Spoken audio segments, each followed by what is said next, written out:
सर्वोच्च न्यायालयाने social media प्लॅटफॉर्मच्या गैरवापरावर गंभीर चिंता व्यक्त केली आहे. कारण न्यायप्रविष्ट असलेल्या खटल्याबद्दल चुकीची आणि निराधार विधाने केली जातात. अभिव्यक्ती स्वातंत्र्याच्या नावाखाली सोशल मीडिया प्लॅटफॉर्मचा गैरवापर करण्याच्या अलीकडील ट्रेंडवर सर्वोच्च न्यायालयाने चिंता व्यक्त केली आहे. कारण ही केस आहे 2021च्या आसाम विधानसभा निवडणूक आव्हानासंदर्भातील, जिथे करीमुद्दीन बरभुया हे सोनाई विधानसभा मतदारसंघातून निवडून आले. त्यांनी तत्कालीन भाजपचे उमेदवार अमिनुल हक लष्कर यांचा पराभव केला. लष्कर यांनी गुवाहाटी उच्च न्यायालयात याचिका दाखल करून दावा केला की उमेदवार अर्ज भरताना भ्रष्ट व्यवहारामध्ये गुंतलेला होता. उच्च न्यायालयाने ही याचिका फेटाळून लावली. उच्च न्यायालयाच्या या निर्णयाला आव्हान देण्यासाठी लष्कर यांनी सर्वोच्च न्यायालयामध्ये धाव घेतली.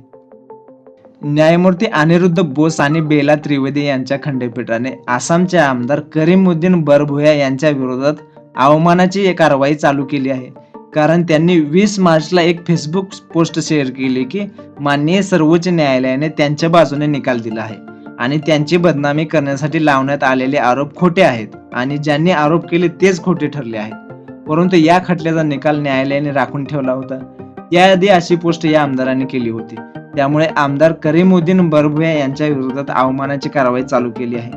त्यावर न्यायालयाने असंही म्हटले आहे की ही बाब चिंताजनक आहे की आजकाल सोशल मीडियाचा गैरवापर मोठ्या प्रमाणात होत आहे, जिथे न्यायालयात प्रलंबित खटल्याबद्दल संदेश, टिप्पण्या, लेख पोस्ट केले जातात.